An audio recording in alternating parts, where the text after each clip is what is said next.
الحمد لله رب العالمين والصلاة والسلام على سيد المرسلين وخاتم النبيين سيدنا ومولانا محمد وعلى آله وأصحابه أجمعين، أما بعد، فأعوذ بالله من الشيطان الرجيم.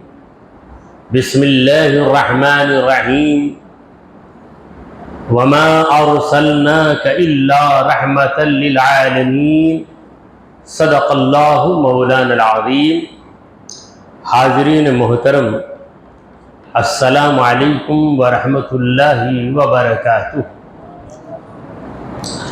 اللہ رب العزت جل وعلا کہ ہم پر بے پناہ مہربانی ہے کہ اس نے ہمیں آقائے نامدار احمد مختار مدنی تاجدار دونوں جہاں کے سردار حضرت محمد مصطفیٰ رسول خدا صلی اللہ تعالی علیہ وآلہ وسلم کی امت بابرکات میں پیدا فرمائے.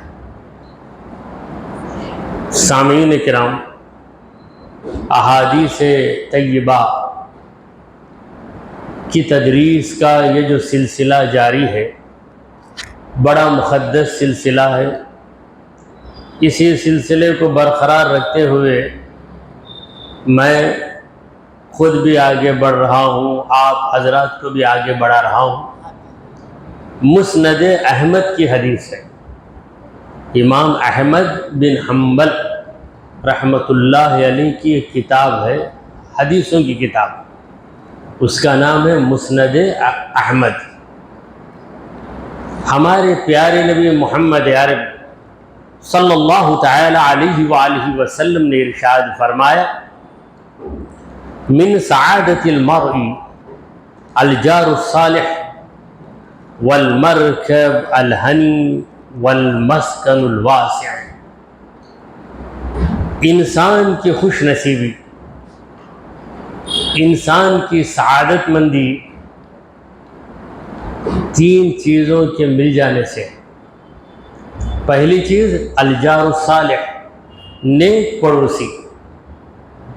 دوسری چیز والمرکب الہنی، خوشگوار سواری.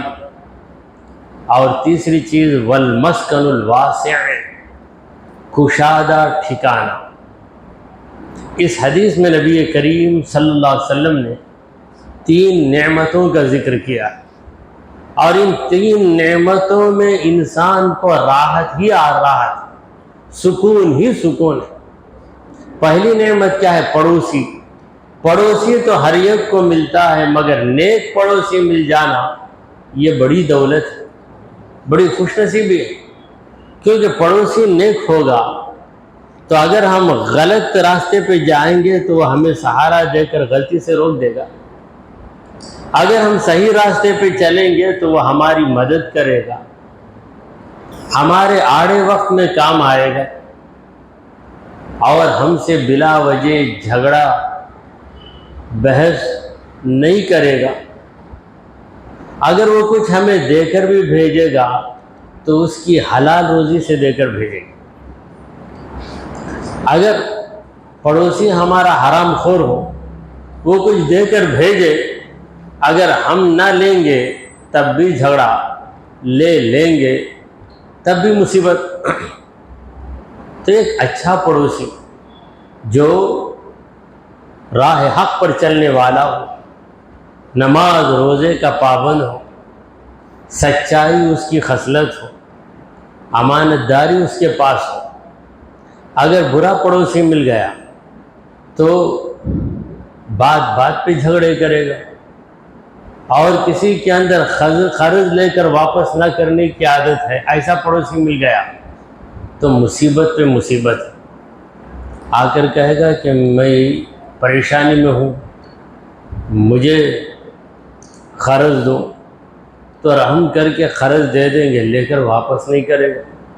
پھر جب آپ جتنی بھی نرمی سے اس سے پوچھیں گے کہ میرا قرض واپس کرو، تو اتنا ہی شیر بن کر آپ پہ برس پڑے گا. تو ایک اچھا پڑوسی. ہم خود بھی اچھے رہیں تاکہ ہمارے پڑوسی کے حق میں ہم اچھے پڑوسی بن جائیں۔ اور دوسری نعمت والمرکب الہنی، ایسی سواری جو خوشگوار، یعنی اس سے طبیعت خوش ہو جائے۔ سواری اگلے زمانے میں گھوڑے، خچر اور اونٹ پر لوگ سواری کرتے تھے، سفر کرتے تھے، وہی ان کی سواریاں تھیں۔ منہا رکوبہم، ان جانوروں ہی میں ان کی سواریاں تھیں۔ پھر یہ سواری گاڑیوں میں آ گئی، بے جان سواریاں۔ آج ہماری جتنی سواریاں ہیں وہ سب بے جان سواریاں ہیں۔ اسکوٹر میں بھی جان نہیں ہے، کار میں بھی جان نہیں ہے، بے جان۔ مگر اس زمانے میں جو سواریاں تھیں، اونٹ، وہ بھی جانور اسی کو کہیں گے جس میں جان ہو۔ جان نہیں تو وہ جانور نہیں۔ حیوان اسی کو کہیں گے جس میں حیات ہو، ورنہ وہ حیوان ہی نہیں ہے۔ تو یہ ہماری جتنی گاڑیاں ہیں، بہرحال رسول کریم صلی اللہ علیہ وسلم نے یہ نہیں کہا کہ وہی سواریاں جو جاندار ہیں، بلکہ یہ کہا کہ مرکب، سواری۔ الہنی کا معنی کیا ہے؟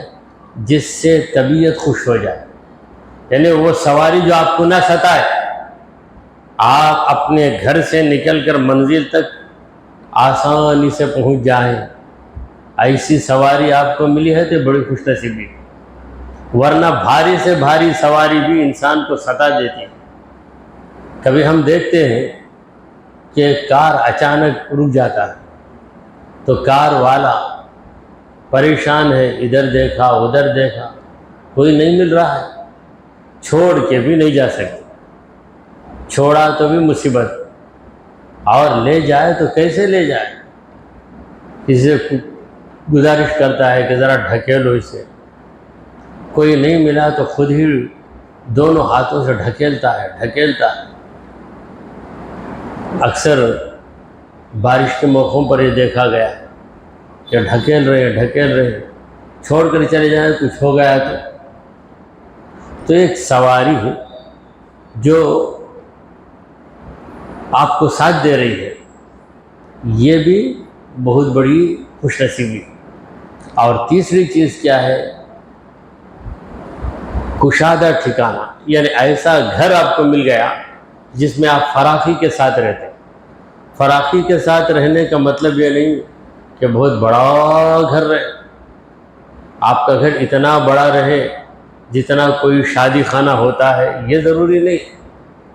یہ کمرہ مل گیا، آج کل تو ہر گھر کے آگے لکھ دیتے ہیں BHK، bed room, hall, kitchen, یہ 3 چیزیں۔ تو اتنا گھر رہے کہ آپ فراخی سے بیٹھیں، آرام کریں، یہ بھی بہت بڑی خوش نصیبی۔ کہ کوئی بے گھر ہو جائے تو سڑکوں پہ پھرے گا، گلیوں میں جائے گا، دوسروں کے چبوتروں کو تلاش کرے گا، کبھی مسجد میں آئے گا، مسجد کے انتظامیہ کہیں گے کہ تم اجنبی آدمی ہو، یہاں نہیں سو سکتے، تو بہت پریشانی کا عالم ہو جاتا ہے۔ گھر ہمیں ملا ہے تو ہمیں اللہ کا بہت شکر کرنا چاہیے، ہم اس کی قدر نہیں جانتے۔ کبھی کرایہ دار سے گھر کا مالک کہتا ہے کہ آپ کا وقت ہو گیا، 6 مہینے میں گھر خالی کر دو۔ ابھی 6 مہینے کے اندر اسے گھر مل جائے، نہیں ملا تو کتنا پریشان ہوتا ہے۔ 6 مہینے ہو گئے، مالک مکان کہتا ہے ارے کب خالی کرو گے، وقت تو آپ کا ہو گیا۔ یہ کہتا ہے میں کیا کروں، مجھے جگہ نہیں ملی۔ تجھے جگہ نہیں ملی تو یہ تیری قسمت، میرے اوپر کیوں مصیبت بن کے بیٹھا ہے؟ پھر حیران پریشان گھر گھر میں پوچھتا ہے، لوگوں سے کہتا ہے کوئی گھر خالی ہو تو مجھے بتا دو، میں جا کے رہوں کہاں، میری بیوی بچے کہاں رہیں گے؟ تو کرایہ کا گھر بھی صحیح اگر مل گیا جس میں آپ سکون سے رہتے ہیں، تو اسے خدا کی بہت بڑی نعمت تسلیم کیجیے۔ تو 3 چیزیں انسان کی خوش نصیبی: نیک پڑوسی، اچھی سواری اور کشادہ گھر۔ تو اس حدیث کے بعد آئیے دوسری حدیث کی طرف ہم چلتے ہیں۔ یہ حدیث ہے طبرانی کی، امام طبرانی کی کتاب، اس کا نام ہے معجم۔ اللہ کے پیارے نبی محمد عربی صلی اللہ تعالی علیہ وآلہ وسلم نے ارشاد فرمایا: ان عبدا دخل الجنت، بے شک ایک بندہ جنت میں داخل ہو گیا، یعنی قیامت کے بعد جنت میں داخل ہو گیا۔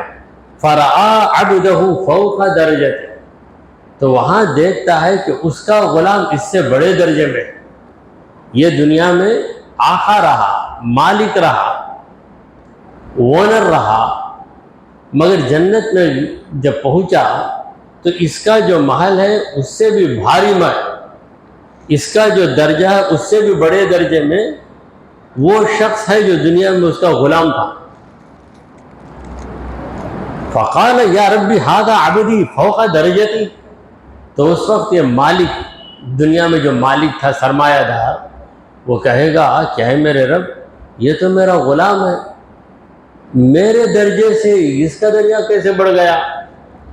قال نعم، اللہ کہے گا کہ ہاں، تیرا غلام تھا، دنیا میں غلام تھا، اب غلام نہیں ہے۔ جزیتہ بعملہ وجزیتک بعملک، اس کے عمل کے مطابق میں اسے جزا دیا ہوں، تیرے عمل کے مطابق تجھے جزا دیا۔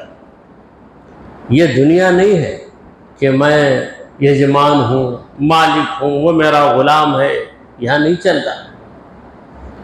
تیرا عمل کم تھا، تیرا درجہ چھوٹا، وہ غلام رہنے کے باوجود بہت عمل کرتا تھا، اس کی عبادتیں زیادہ تھیں، اس کی تلاوت زیادہ تھی، اس کی خدمتیں زیادہ، اس کا صبر زیادہ، اس کی شکر گزاری زیادہ، اس کے دل میں رب کا ذکر زیادہ، اس کی زبان پہ تسبیح و تحمید زیادہ، مگر تیرا ہر عمل کم ہے، تیرے عمل کے مطابق میں نے تجھے جزا دی۔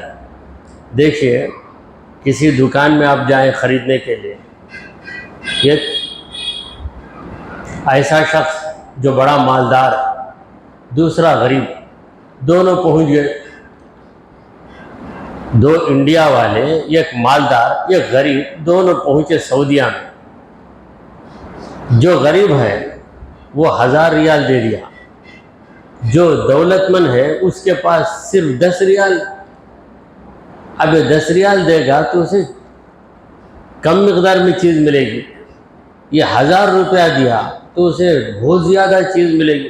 اب وہ اگر پوچھے کہ میں انڈیا میں کروڑ پتی ہوں، مالک مکان ہوں، زمیندار ہوں، تو وہاں پر ایک جھوپڑی میں رہنے والا، یہاں تجھے اتنی زیادہ چیزیں کیسے مل گئی؟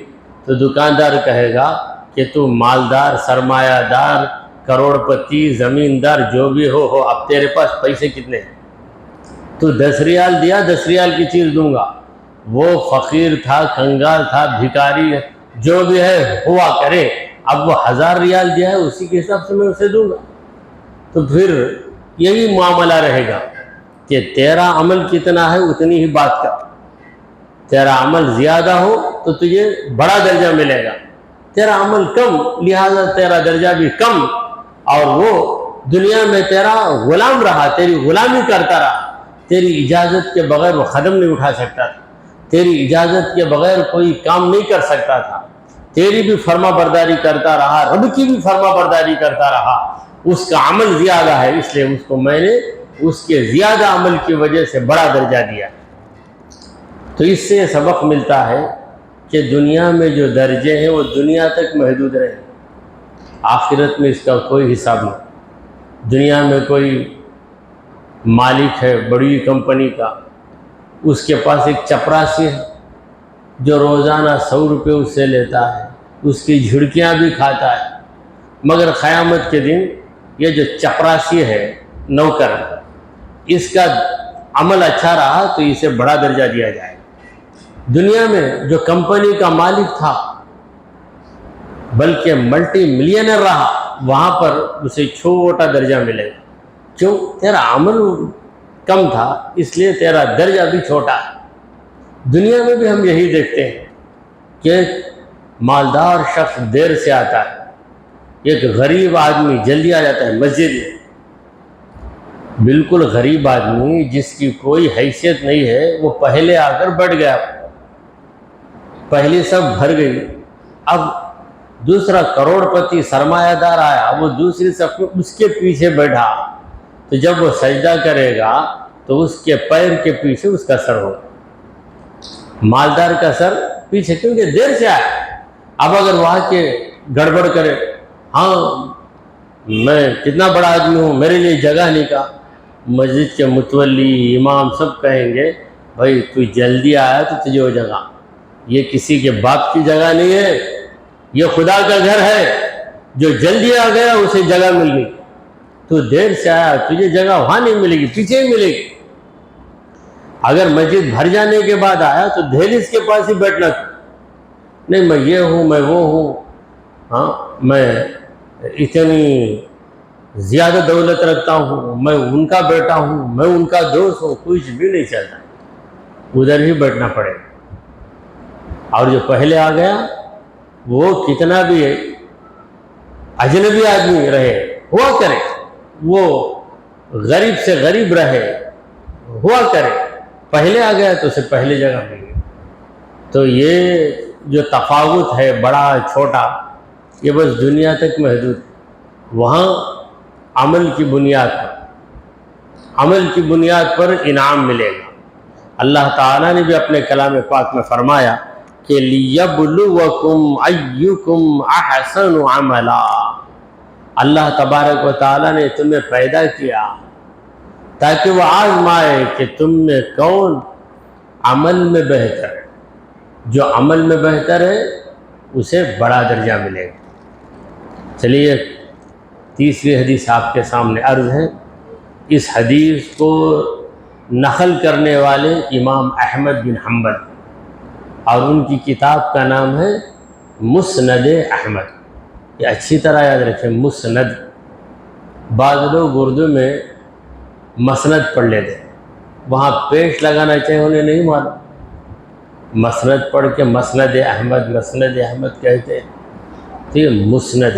بعض مخرر بھی کہتے ہیں مسند احمد، تقریر کو آگے، لیکن مسند تو وہ ہے جس پہ کوئی بڑا آدمی بیٹھ جاتا ہے، وہ مسند. بیٹھنے والے کو نہیں، مسند نشین، یہ ہے مسند. اللہ کے پیارے نبی محمد عربی صلی اللہ تعالی علیہ وآلہ وسلم نے ارشاد فرمایا: من اخذ ارضا بغیر حقها کلف ان يحمل ترابها الى المحشر.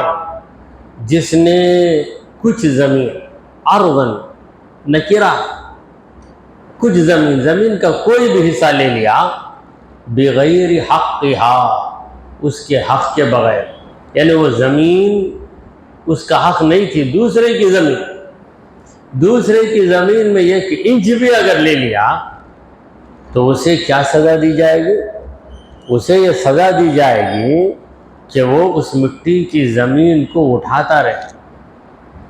جس زمین کو اس نے ناحق ضبط کر لیا، دوسرے سے چھین لیا، زمین کا مالک دوسرا ہے مگر یہ زور سے اس کی زمین پر اپنا گھر بنا لیا. اکثر لوگ ایسا کرتے ہیں، جب گھر بنانے کا موقع آتا ہے تو 2 قدم آگے کر دیتے ہیں، اور اس زمین کا جو مالک ہے وہ بے خبر رہتا ہے. جب وہ آتا ہے تو اس سے جھگڑا کرتے ہیں، اس کی زمین پر اپنی دیوار بنا کر اس سے جھگڑا کرتے ہیں. اگر وہ بھی طاقتور آدمی رہا تو عدالت کو جاتا ہے اور اپنا حق لیتا ہے. اگر وہ کمزور رہا تو دنیا میں اسے حق نہیں ملتا. اس کی زمین یہ ظالم لے لیا، مگر خبر میں جانے کے بعد یہ جو ظالم ہے دوسرے کی زمین کو چھین لیا، یہ جب خبر میں جائے گا تو اللہ تعالیٰ اسے ذمہ داری دے گا کہ جو زمین تو چھین لیا، ناحق چھین لیا، اس کے مالک کی اجازت کے بغیر، اس کے مالک کو قیمت دیے بغیر جو تو چھین لیا، اب وہ زمین کی مٹی اٹھا. اب زمین چھوٹی رہے تو بھی اس کی مٹی اٹھانا کام ہے، اٹھانا. مٹی اٹھائے گا تو پھر اندر سے مٹی آئے گی، پھر اٹھائے گا. یہی کرتے رہنا، کرتے رہے. اگر بڑی زمین لے لیا تو اتنی زمین کی مٹی اٹھانا. آپ یہ کہہ سکتے ہیں کہ کچھ مٹی اٹھائے گا مٹی ختم ہو جائے گا، ایسا نہیں ہے. مٹی جو ہے پانی کی طرح، پانی کو نکالتے جاؤ تو نکلتے جاتا ہے، نکلتے جاتا ہے. اسی طرح زمین کو کھود کر مٹی نکالو تو نکلتی جائے گی. گڑھا بنے گا، گڑھا بننے کے بعد پھر مٹی آ گئی تو کیا کریں گے آپ؟ پھر اسے نکالنا پڑے گا. ایسی مصیبت میں پھنسے گا. کب سے کب تک؟ خبر سے حشر تک. خبر کی زندگی میں تکلیف اسے دی جائے گی، کلفہ اسے ذمہ داری دی جائے گی، ان یحمل ترابها الی المحشر، محشر تک اس زمین کی مٹی اٹھاتا رہے. زمین کو ناحق لے لینا، ایسا کرنے والے کو غاصب کہتے ہیں. زمین ہی کی بات نہیں ہے، کوئی بھی چیز جو دوسرے کی ہے اسے ناحق لے لو گے تو اسی طرح کی سزا دی جائے، اور وہ سزا میدان محشر برپا ہونے تک جاری رہے گی. چلیے ایک اور حدیث آپ کے سامنے عرض ہے. اس حدیث کے نقل کرنے والے بھی امام احمد بن حنبل ہیں، اور ان کی کتاب ہے مسند احمد. اللہ کے پیارے نبی محمد عربی صلی اللہ تعالی علیہ وآلہ وسلم نے ارشاد فرمایا: ما من مسلم ینظر الی محاسن امرأۃ، کوئی بھی مسلمان کسی عورت کی خوبیوں کو دیکھتا ہے. خوبی سے مراد عادتوں کی خوبی نہیں، بدن کی خوبی. خوبیوں کو دیکھا، نظر پڑ گئی کسی حسین عورت پر یا جاذبیت والی عورت پہ نظر پڑ گئی. ثم یغض بصرہ، پھر وہ اپنی نظر کو جھکا لیتا. نظر پڑی، دل میں خیال آیا، جو یہ خیال آیا غلط خیال آیا، نظر کو نیچی کر لیا. الا احدث اللہ لہ عبادہ، تو ضرور اللہ تعالیٰ اس کے لیے ایک عبادت کو ایجاد کرے گا. یجد حلاوتہا فی قلبہ، اس کی مٹھاس کو اپنے دل میں پائے گا. یہ حدیث کے لفظوں کا ترجمہ رہا. کچھ وضاحتی بیان عرض کر دیتا ہوں. سرکار دو عالم صلی اللہ علیہ وسلم ہمیں یہ پیغام دے رہے ہیں کہ کسی وقت تمہاری نظر ایسی عورت پہ پڑ گئی جس کے بدن کے حصے کے نظر آنے کی وجہ سے تمہارے دل میں شوق پیدا ہوا، تو اب دو ہی راستے. شیطان کی پیروی کرو گے تو پھر بھٹک جاؤ گے، ذلیل و خوار ہو جاؤ گے، یا گناہ میں مبتلا ہو جاؤ گے. دوسرا راستہ بچنے کا ہے. بچنے کا راستہ کیا ہے؟ غض بصر، نظر کو جھکا لو. جب نظر کو جھکا لو گے تو پھر ساری مصیبت دور ہو جائے گی. دیکھیے آپ کے سامنے مزیدار چیز آ گئی، مگر اس میں زہر بھی ہے.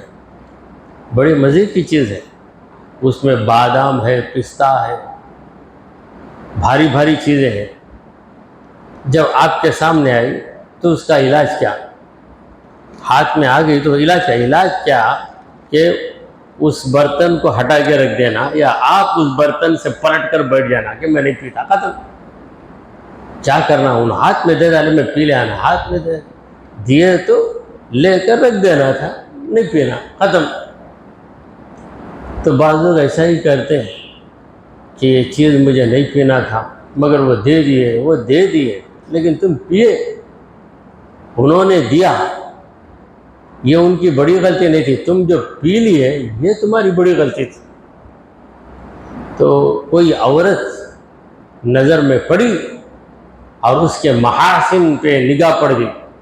محاسن عورت کا مطلب عورت کے بدن کی خوبیاں یا اس کے بدن کی جاذبیت.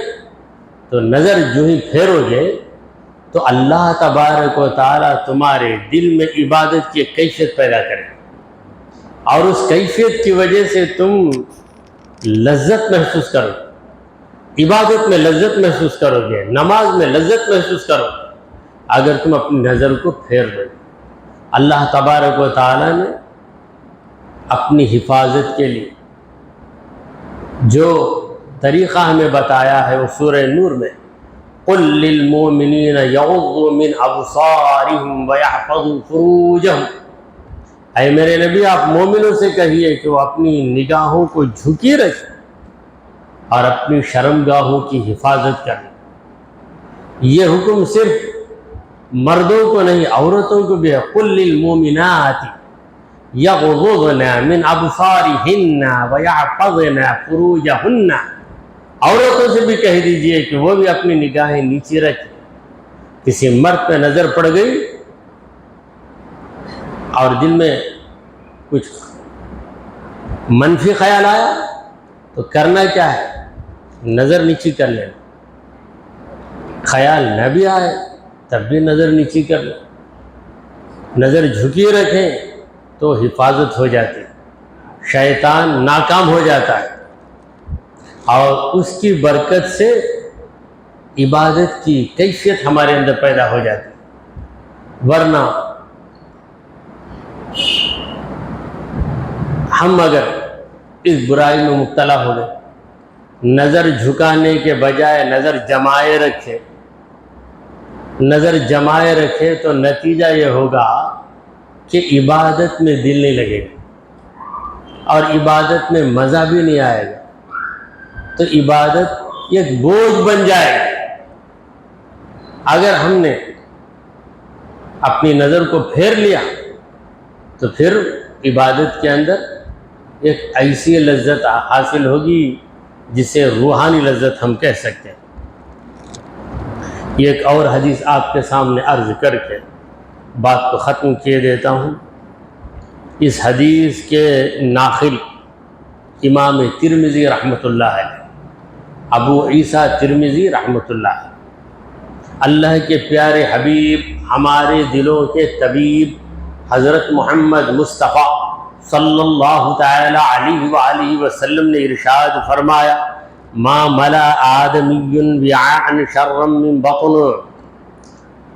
آدمی نے کوئی برتن اتنا برا برتن نہیں بھرا جتنا برا برتن پیٹ. پیٹ بھی ایک برتن ہے یا ایک تھیلی ہے. پیٹ ایک برتن ہے جسے ہم بھرتے ہیں. حضور اکرم صلی اللہ علیہ وسلم فرماتے ہیں کوئی بھی برتن تم بھر لو تمہیں نقصان نہیں ہے, مگر پیٹ ایسا برتن ہے کہ اسے زیادہ بھر لو تو مصیبت ہے تمہارے. بحسب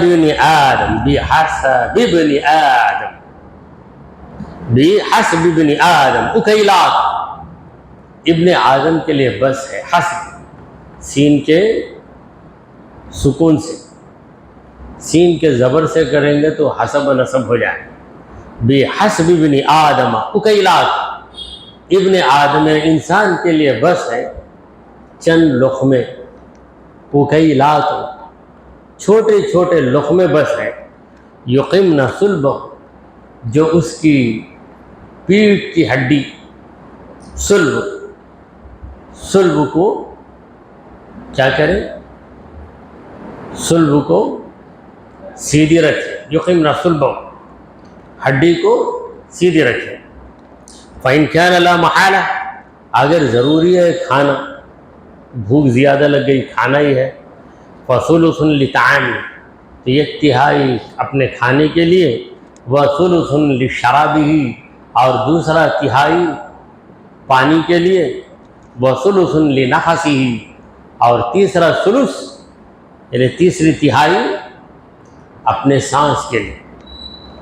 اس حدیث پاک کا خلاصہ اور نچوڑ یوں ہے کہ رسول گرامی وقار صلی اللہ علیہ وسلم ہمیں سمجھا رہے ہیں کہ دیکھو زیادہ کھانے سے فائدہ نہیں۔ بعض لوگ دعوتوں میں چلے جاتے ہیں، وہاں پر کئی چیزیں، بعض مالدار تو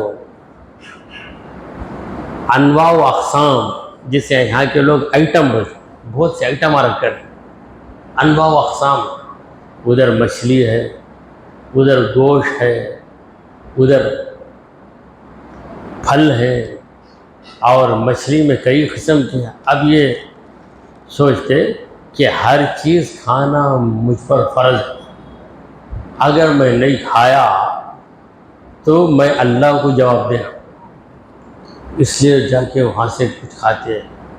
پھر مزے کی دکھتی چیز تو ڈبل کھا لیتے، کھا کر بے قرار ہو جا کر بیٹھ جا کر کیا کریں، وہ نہیں کھایا، وہ اپنے بیٹے کو بھیجتے ہیں، کبھی اپنے نوکر کو بھیجتے، وہ لے کر آ، کھاتے نہیں ہوتا کھانے، پھر کھا کر سمجھتے کہ میں بہت بھاری کام کر دیا۔ دوسرے دن طبیعت خراب ہو کے ڈاکٹر صاحب کے پاس جا کر دوائیں لے کر، ڈاکٹر کی فیس بھی دیتے، دوائیں بھی لیتے، پھر ان کو یہ حکم ملتا ڈاکٹر کے پاس کہ 3 دن تک تم جو ہے پتلی گنجی پینا، 3 دن اس کی سزا ملتی، اس کے بعد سنبھلتے۔ تو کھانا بقدر ضرورت، اگر پیٹ بھر جائے تو چیز کتنی بھی مزیدار ہو چھوڑ دینا چاہیے۔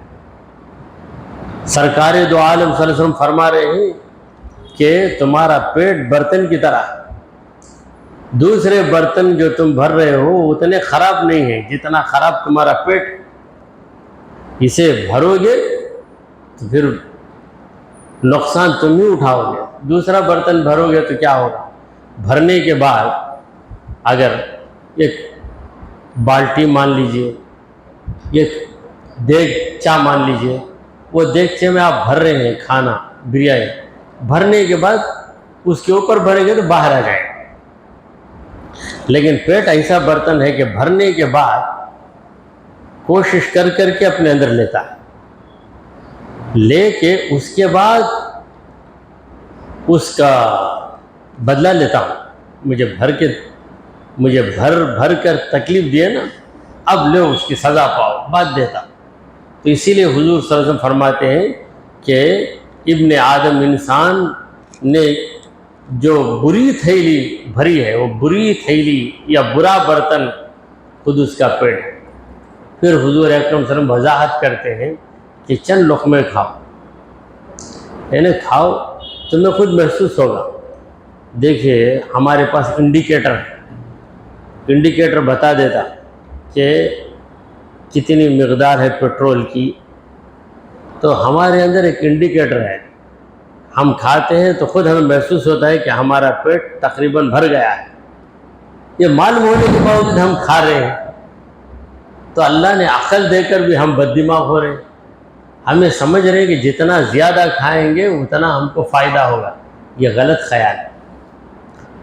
سرکار دو عالم صلی اللہ علیہ وسلم فرماتے ہیں کہ چند لقمے کھا لو تاکہ تمہاری پیٹھ سیدھی رہے، ورنہ کمزوری سے تم جھک جاؤ، بالکل کھائے بغیر رہو گے تو بھوک زبردست ہو جائے گی، تو تم جھک جاؤ گے، بیٹھ بھی نہیں سکو گے۔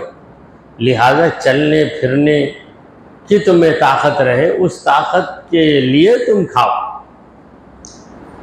یہی تمہارے لیے فائدہ مند چیز ہے۔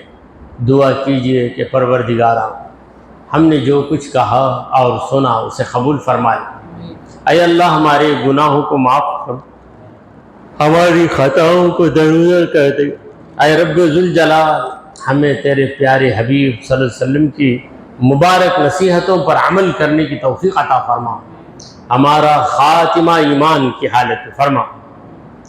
وصلی اللہ تعالی علی خیر خلقہ سیدنا و مولانا محمد وعلی آلہ و اصحابہ اجمعین۔